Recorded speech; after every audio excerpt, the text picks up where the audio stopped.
Evening everyone. आज हम लोग क्या है 11th बायोलॉजी का अपना फर्स्ट चैप्टर का डिस्कशन स्टार्ट करेंगे। पहले तो हम देख लें कि जो हमारी बायोलॉजी की फर्स्ट यूनिट है इसका नाम क्या है, that is diversity in living world. ठीक है, लिविंग वर्ल्ड में जितने भी लिविंग बींग्स हैं उनमें किस तरीके की वैरायटी या डाइवर्सिटी पाई जाती है। फर्स्ट यूनिट में हमें इसका इंट्रोडक्शन दिया गया है। फर्स्ट यूनिट में यहाँ पर हमारे 4 पार्ट्स में डिवीजन है। फर्स्ट चैप्टर है हमारा द लिविंग वर्ल्ड, सेकेंड है biological classification, then plant kingdom और एनिमल किंगडम। इन चैप्टर्स की स्टडीज हमें इस पर्टिकुलर यूनिट में यानी कि फर्स्ट यूनिट में डाइवर्सिटी इन लिविंग बीइंग के अंडर में करनी है। ठीक है, देन फर्स्ट चैप्टर हम लोग लेते हैं that is the living world.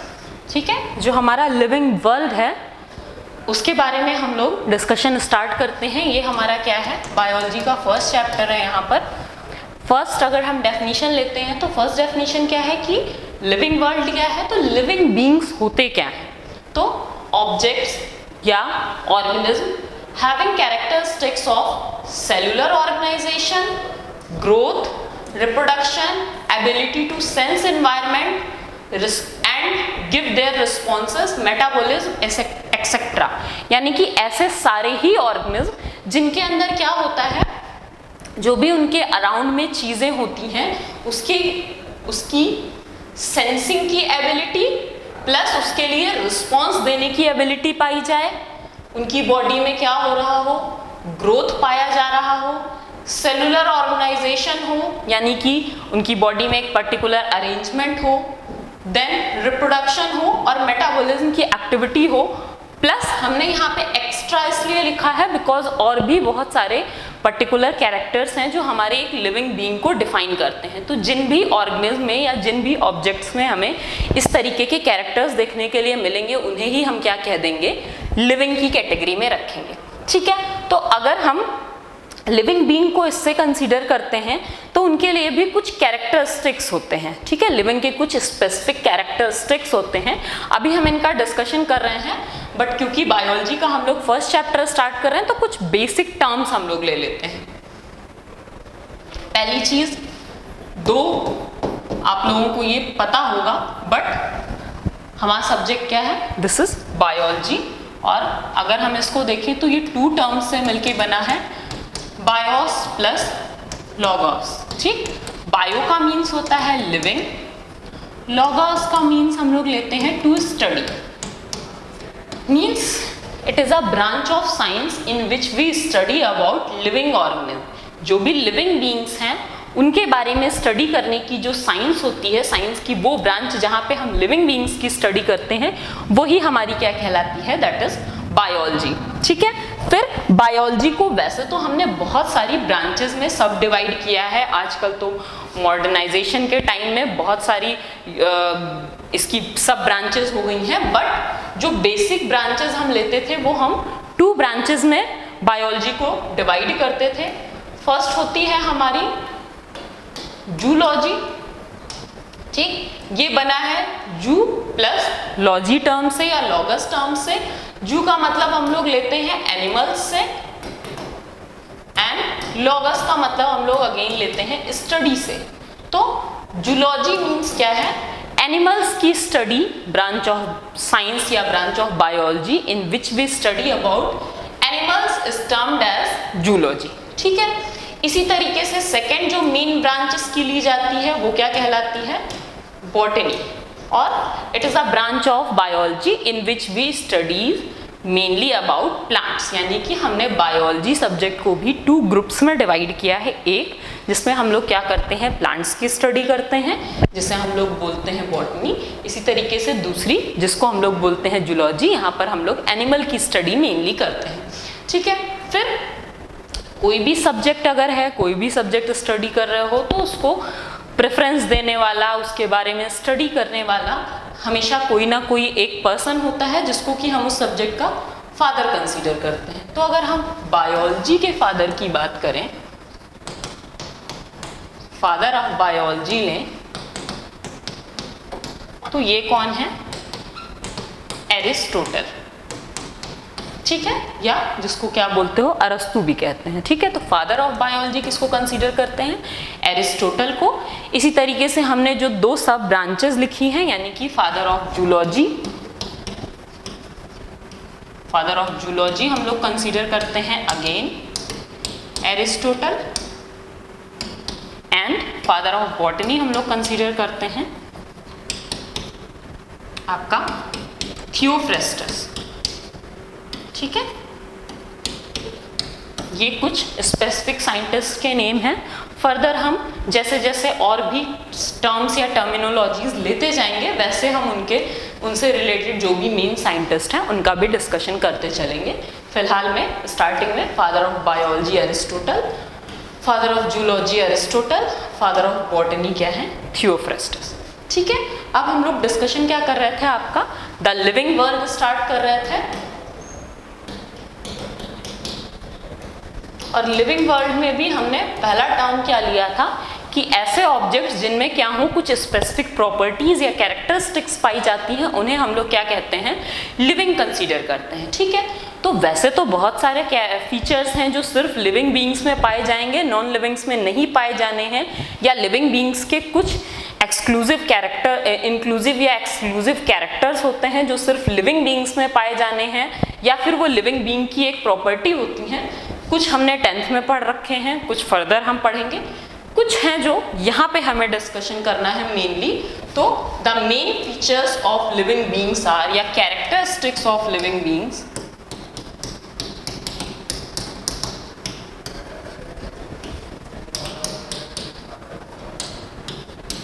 Living beings जो हैं उनके जो मेन हम कैरेक्टर्स यहाँ पे डिस्कस करेंगे वो 5 कैरेक्टर्स कंसीडर करके चलेंगे। फर्स्ट हमारा हो जाता है ग्रोथ। ठीक है, देन सेकेंड जो कैरेक्टर हमें स्टडी करना है मेनली यहाँ पर जिसके ऊपर फोकस करना है वो है रिप्रोडक्शन। ठीक है, उसके बाद थर्ड हम लोग लेते हैं ठीक है कुछ भी ले लें, कॉन्शियसनेस। देन फोर्थ कंसीडर करते हैं मेटाबॉलिज्म, एंड फर्दर लास्ट जो हम लोग लेते हैं वो लेते हैं cellular organisation.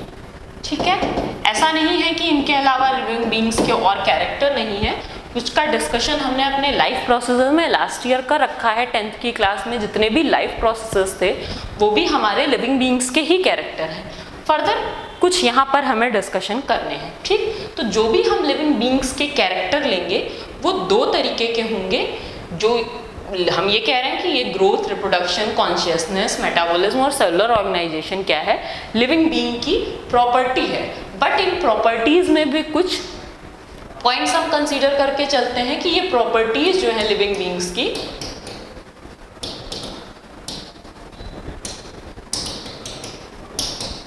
Properties of living beings जो होंगी वो 2 कैटेगरी में सब डिवाइडेड होती हैं। एक को बोलते हैं डिफाइनिंग और दूसरी हो जाती है लिविंग बीइंग की नॉन डिफाइनिंग प्रॉपर्टी। ठीक है, लिविंग बीइंग्स की 2 टाइप्स की प्रॉपर्टीज होती हैं, एक हमारी डिफाइनिंग प्रॉपर्टीज, दूसरी होती है हमारी नॉन डिफाइनिंग प्रॉपर्टीज। फर्दर अगर हम लें तो डिफाइनिंग प्रॉपर्टीज क्या है?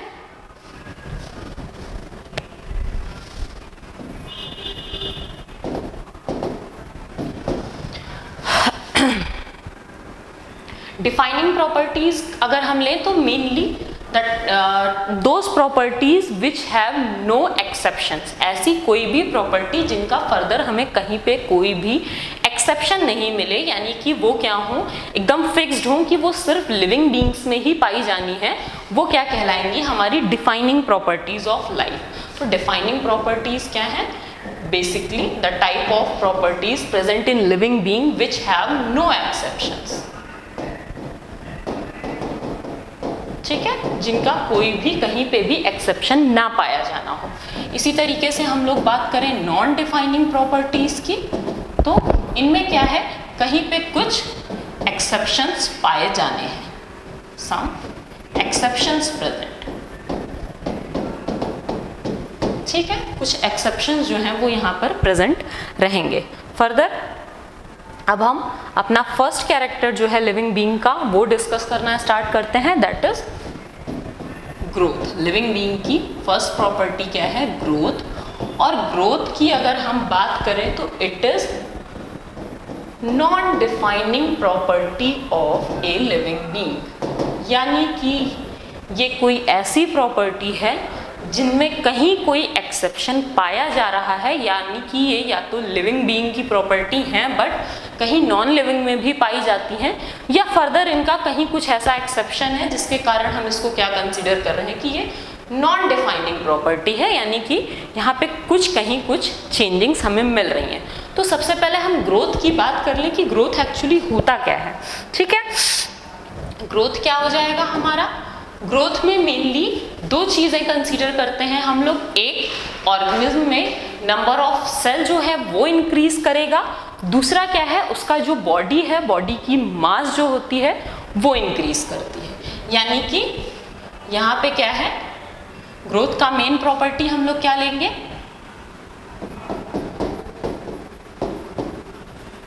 Increase in number of sales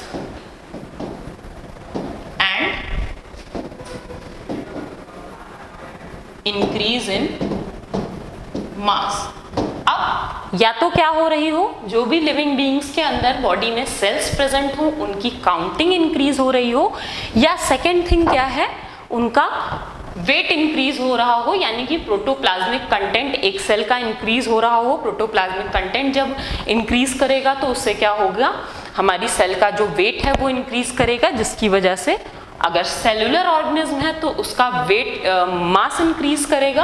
otherwise cell की का मास बढ़ने की वजह से टिश्यूज का वेट भी बढ़ेगा, और फर्दर हम कह सकते हैं कि वो जो भी ऑर्गेनिज्म है, अगर मल्टी सेलुलर ऑर्गेनिज्म है तो उसका जो है वेट या मास इंक्रीज करेगा। ठीक है, तो मेन कैरेक्टर्स अगर हम लेते हैं ग्रोथ के, तो यहाँ पे क्या होता है, नंबर ऑफ सेल्स इंक्रीज करनी चाहिए और मास जो है वो, उनकी बॉडी का जो मास है वो इंक्रीज करना चाहिए। ठीक है, फर्दर फिर नेक्स्ट थिंग जो हम लोग यहाँ पर लेते हैं, ग्रोथ। ग्रोथ भी टू टाइप्स की होती हैं। एक होती है हमारी लिमिटेड ग्रोथ, ठीक। लिमिटेड ग्रोथ का मतलब है, या हम लोग इसको ऐसे लिख लें, ग्रोथ जो है वो टू टाइप्स की हैं।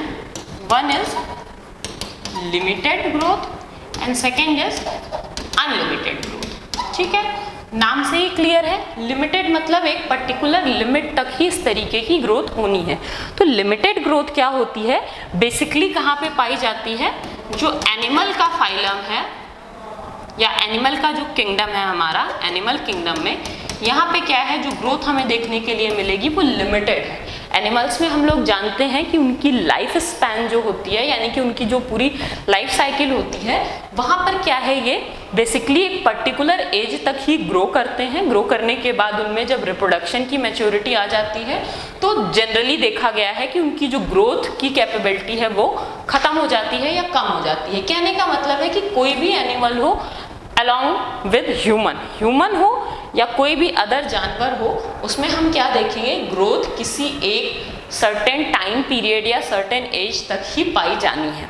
ठीक है, इसी तरीके से अनलिमिटेड ग्रोथ की बात करें तो इसकी प्रॉपर्टी क्या है, ये किसकी प्रॉपर्टी है, बेसिकली प्लांट किंगडम में पाया जाता है ये particular property of growth. Unlimited इसको इसलिए कहते हैं बिकॉज हमें क्या पता है कि प्लांट किंगडम जो होता है उसका जो मेरिस्टेमेटिक सेल्स हैं या जो मेरिस्टेमेटिक जोन्स हैं, रीजन ऑफ ग्रोथ जो होता है, वहाँ पर सेल का डिवीजन होल लाइफ चलता रहता है, जिसकी वजह से क्या है, उनकी उस पर्टिकुलर स्ट्रक्चर में ग्रोथ पूरी लाइफ लॉन्ग पाई जाती है।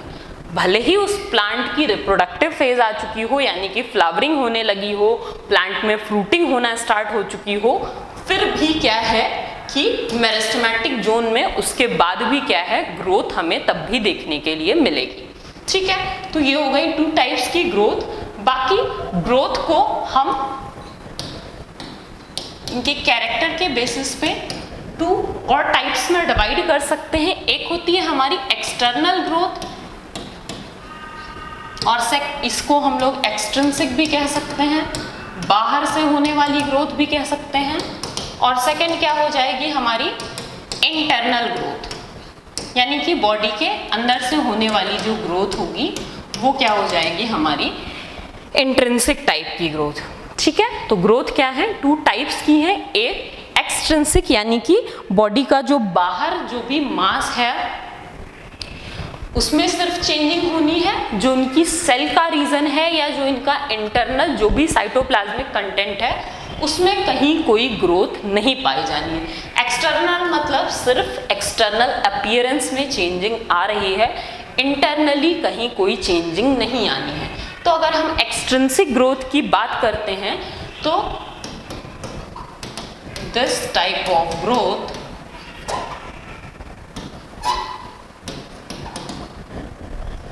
occurs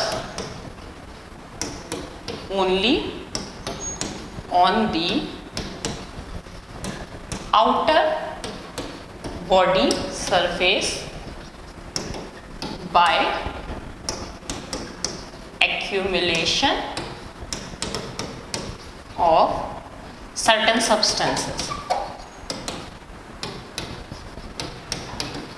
ठीक है, यानी कि एक्सटर्नल ग्रोथ या एक्सट्रिंसिक ग्रोथ हमारी क्या है, ऐसे टाइप की ग्रोथ जो क्या होनी है, जिस भी ऑर्गेनिज्म या जिस भी सरफेस पे हमें दिखाई दे रही है उसके सिर्फ आउटर सरफेस पे होगी, उसके इनर जोन में कोई चेंजिंग नहीं आ रही है। प्लस ये होगी कैसे, ये हमें देखने के लिए मिल रही है by accumulation of certain substances, कुछ चीज़ों के उनकी सरफेस पे इकट्ठा हो जाने की वजह से। ठीक है, अब क्या चीज़ें इकट्ठा हो सकती हैं, तो फॉर एग्जाम्पल जैसे हम लोगों ने क्या देखा है, रेनी सीजन में देखा है वुडन लॉग, लकड़ी का वो जो टुकड़ा होता है, डोर्स होते हैं, ऑब्जर्व किया हो तो अक्सर हमें क्या देखने के लिए मिलता है, उनकी जो सरफेस है, आउटर जो कॉर्नर है, उस पर हमें स्वेलिंग दिखाई पड़ती है। ठीक है, जिसकी वजह से वो प्रॉपरली क्लोज नहीं होता। या डोर्स को छोड़ दीजिए, अगर कोई वुडन लॉग है वो कटा हुआ पड़ा है तो वो क्या है, पहले तो उसको हम लिविंग कंसीडर करेंगे या नॉन लिविंग, नॉन लिविंग की कैटेगरी में आएगा। प्लस उसके ऊपर जब वाटर की ड्रॉपलेट्स पड़ती हैं तो उसकी वजह से या वाटर का जो भी मॉइस्चर है उसकी सरफेस पे एब्जॉर्ब हो जाने की वजह से, इकट्ठा होते रहने की वजह से, या डस्ट एंड और भी जो भी पार्टिकल्स हैं उनके जमा हो जाने के कारण क्या देखने के लिए मिलता है, हमें इस पे वुडन लॉग जो है वो सॉलन दिखाई पड़ता है। ठीक, फूला हुआ दिखाई पड़ता है। इसका मतलब है कि उसका भी जो मास है, साइज है, वो कुछ अमाउंट में इंक्रीज कर रहा है। ठीक है, तो वो इंक्रीज क्या है, वो सिर्फ एक एक्सटर्नल ग्रोथ की प्रॉपर्टी को रिप्रेजेंट करता है, सिर्फ सरफेस पे ही हमें इस तरीके की ग्रोथ दिखाई पड़ती है। ठीक इसी तरीके से जो सेकेंड एग्जाम्पल हम ले सकते हैं, जैसे हमारा जो माउंटेन्स हैं, माउंटेन्स पहाड़ को भी देखा है कि कई बार बहुत सारी एक्टिविटीज़ की वजह से जो हमारे माउंटेन्स की टॉप है उनके ऊपर चीज़ों का एक्यूमुलेशन हो जाता है, तो उनकी जो पीक है वो इंक्रीज या डिक्रीज करती है।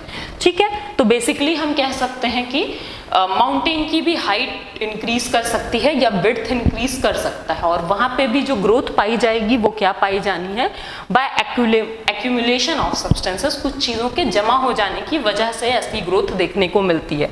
तो इस तरीके की ग्रोथ जो जिसमें कोई चीज़ उसकी सरफेस पे जमा हो जा रही है, सिर्फ एक्सटर्नल रीजन में पाई जा रही है, वही हमारी क्या कहलाती है, एक्सट्रिंसिक या एक्सटर्नल ग्रोथ। और इसी तरीके की जो ग्रोथ है, अगर हम इसको कंसीडर करें तो यही एक्चुअली क्या है, हमारी नॉन डिफाइनिंग प्रॉपर्टी है। नॉन डिफाइनिंग इसलिए क्योंकि हम ये देख रहे हैं कि ये दोनों जो एग्जाम्पल्स हैं ये हमारे कहाँ पाए जा रहे हैं, नॉन लिविंग्स में पाए जा रहे हैं।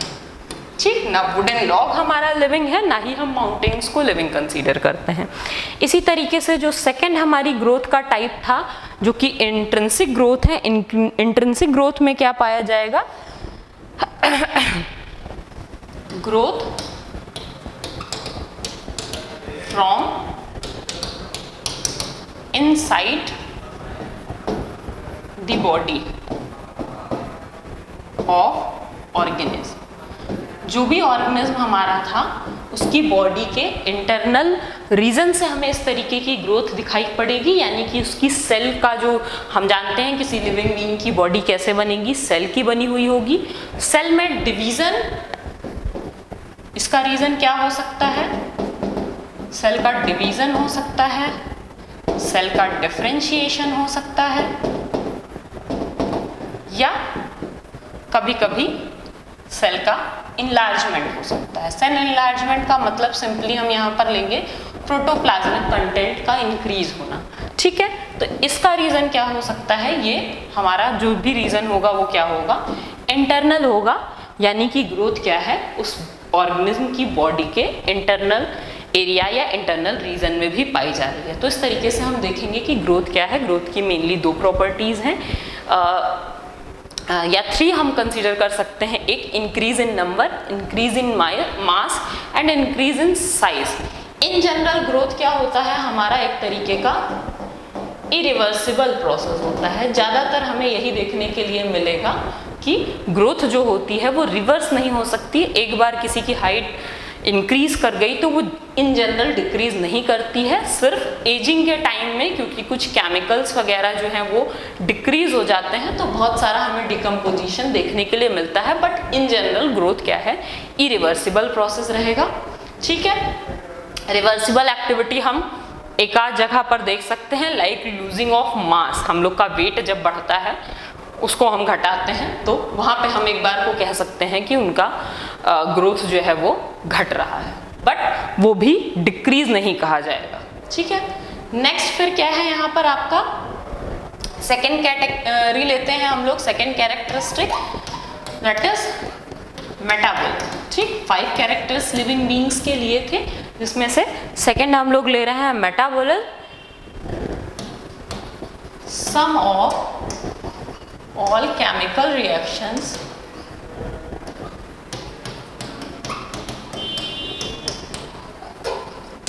present in living beings। Living beings की बॉडी में जितने भी केमिकल रिएक्शंस परफॉर्म, वैसे नॉर्मली बाहर बॉडी के बाहर भी बहुत सारे केमिकल रिएक्शंस परफॉर्म होते हैं और केमिकल रिएक्शंस में जनरली 2 तरीके की एक्टिविटी होती हैं। एक रिएक्टेंट्स जो होते हैं वो हमारे आपस में रिएक्ट करके प्रोडक्ट फॉर्मेशन करते हैं, और इसके अलावा कभी कभी प्रोडक्ट डिकम्पोज होकर के रिएक्टेंट्स में कन्वर्ट होता है, यानी कि रिएक्शंस, हमारी केमिकल रिएक्शंस जो हैं वो 2 तरीके की होती हैं। एक में कोई चीज़ फॉर्म हो रही होती है और एक में क्या है, कोई लार्ज कंपोनेंट या लार्ज मॉलिक्यूल हमारा ब्रेक डाउन हो रहा होता है। तो मेटाबॉलिज्म की एक्टिविटी अगर हम देखें तो किसी लिविंग बीइंग के अंदर जो भी केमिकल रिएक्शंस परफॉर्म होती हैं उन सबको अगर हम कंबाइंडली कहें तो क्या कह सकते हैं, मेटाबॉलिज्म कह सकते हैं, ठीक है। और मेटाबॉलिज्म एक्चुअली क्या होता है, it is sum total of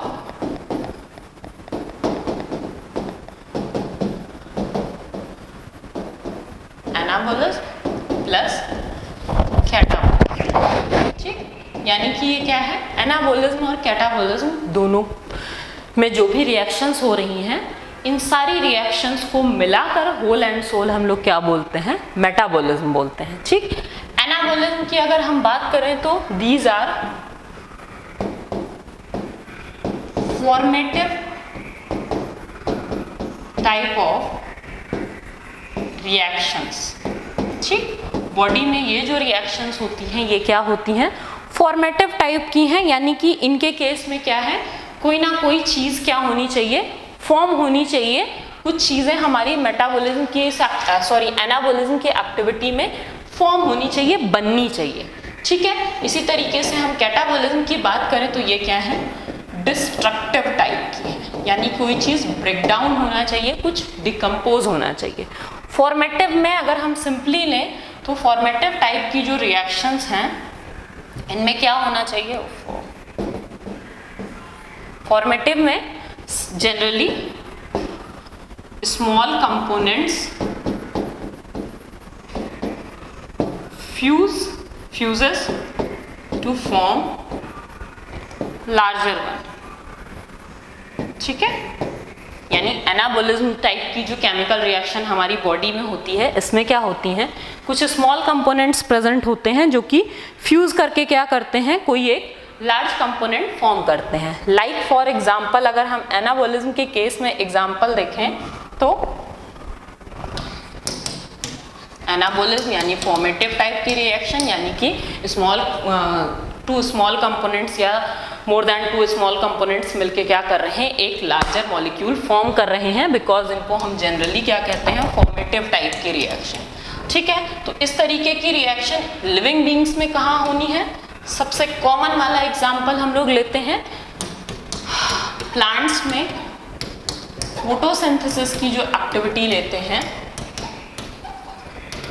वहां पर क्या पाया जाता है, हम लोग देखते हैं कार्बन डाइऑक्साइड एंड वाटर के जो मॉलिक्यूल्स हैं,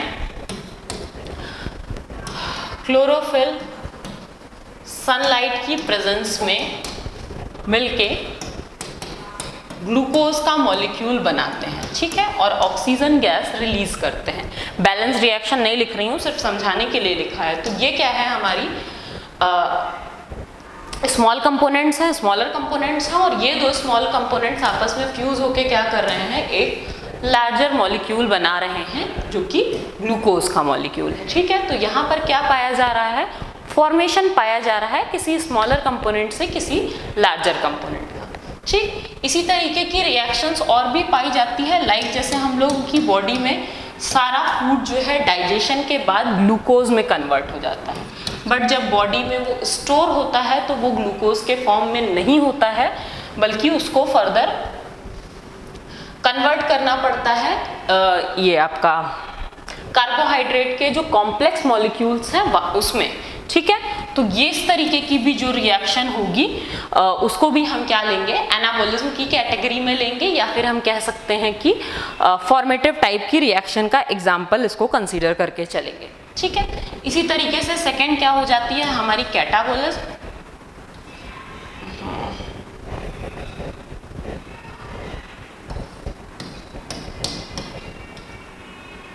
कैटाबॉलिज्म ये क्या है, इसको लिया था हम लोगों ने डिस्ट्रक्टिव टाइप की रिएक्शन, और डिस्ट्रक्टिव टाइप की रिएक्शन में बेसिकली क्या होना है, कोई लार्ज कंपोनेंट ब्रेक डाउन होना है, ब्रेक डाउन होके स्मॉल कंपोनेंट में कन्वर्ट होना है। ठीक है, तो इसका एग्जांपल जस्ट अपोजिट ले सकते हैं हम लोग। जस्ट अपोजिट किसका लेंगे, आपका फोटोसिंथेसिस का ही जस्ट अपोजिट ले लेते हैं।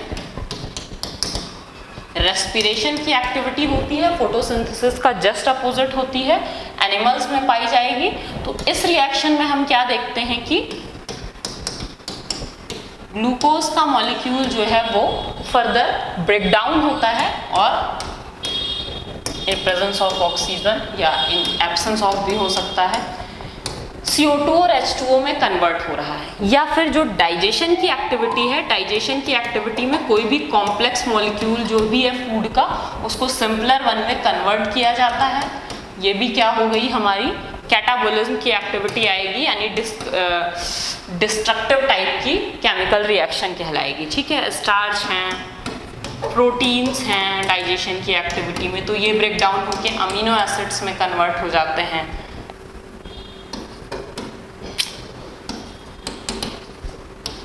ठीक, सिंपली कहने का मतलब क्या है कि लिविंग बीइंग में होने वाली ऐसे टाइप की केमिकल रिएक्शन जहाँ पे क्या हो रहा हो, कोई लार्जर मॉलिक्यूल ब्रेक डाउन हो रहा हो और ब्रेक डाउन होके अपने स्मॉलर कंपोनेंट्स में टूट रहा हो, तो वो हमारी क्या कहलाएगी, डिस्ट्रक्टिव टाइप की रिएक्शन या फिर कैटाबॉलिज्म। ठीक, और एनाबॉलिज्म और कैटाबॉलिज्म दोनों टाइप की जो केमिकल रिएक्शंस हैं उनको मिलाकर हम लोग क्या नाम देते हैं, मेटाबॉलिज्म। अब अगर हम मेटाबॉलिज्म प्रॉपर्टी की बात करें तो ये क्या है, लिविंग बीइंग की एक डिफाइनिंग प्रॉपर्टी है। ठीक, मेटाबॉलिज्म क्या है, लिविंग बीइंग्स में पाई जाने वाली एक डिफाइनिंग प्रॉपर्टी है, यानी कि जितने भी लिविंग बीइंग्स हैं उनमें इस तरीके की केमिकल रिएक्शन कंपल्सेशन है कि पाई जानी है। ठीक है, तो ये क्या है, डिफाइनिंग प्रॉपर्टी ऑफ लाइफ है या लिविंग है, जो कि जिसका कोई एक्सेप्शन नहीं है। ये हमेशा क्या है, सिर्फ लिविंग बीइंग्स में ही प्रेजेंट रहेगी, किसी भी नॉन लिविंग में इस तरीके की केमिकल रिएक्शन नहीं पाई जा सकती है। इनके कुछ एग्जाम्पल्स हैं, जैसे कि एक है हमारा इन विट्रो फर्टिलाइजेशन, थोड़ा सा आइडिया होगा इसके बारे में। कि जब हम स्पर्म और ओवम का फ्यूज़न जो है वो क्या कराते हैं, लेबोरेटरी रीजन में और बॉडी का जो कंडीशन होता है उस कंडीशन के सिमिलर कंडीशन में कराते हैं, तो वहाँ पे भी क्या है, जो सेल फॉर्म होती है, हमारा जो सेल डेवलप होता है वो लिविंग होता है, इसलिए उसके अंदर होने वाली भी जो केमिकल रिएक्शंस हैं वो क्या हैं, लिविंग बीइंग में होने वाली केमिकल रिएक्शंस के कंसिडरेशन में ली जाती है। और वहाँ पे होने वाली केमिकल रिएक्शंस क्या कहलाती हैं, आपका मेटाबॉलिज्म की एक्टिविटी कहलाती है। किसमें, फ्यूज़न के बाद में जो सेल्स बन रही हैं, यानी इन विट्रो फर्टिलाइजेशन में जो सेल्स बन रही हैं उसकी। ठीक है, फिर मेटाबॉलिज्म का एक और एग्जांपल लेते हैं नहीं ठीक है, चलिए इतना सफिशिएंट है। फर्दर फिर नेक्स्ट जो हम प्रॉपर्टी लेते हैं दैट इज रिप्रोडक्शन। ठीक है, तो इसके बारे में डिस्कशन हम लोग नेक्स्ट क्लास में करेंगे। रिप्रोडक्शन थोड़ा बहुत हमें आइडिया भी है, बहुत कुछ पढ़ चुके हैं, थोड़ा सा डिस्कशन यहाँ पर है कॉन्शियसनेस, एंड देन उसके बाद हम लोगों को डिस्कस करना है आपका सेलर ऑर्गेनाइजेशन, और जो भी हमारे कुछ बेसिक टर्म्स हैं यहाँ पे हम ले लेंगे ताकि जो हमारे फर्दर चैप्टर्स हैं उसमें हमें हेल्प मिल सके। ठीक है बेटा, चलिए, गुड इवनिंग।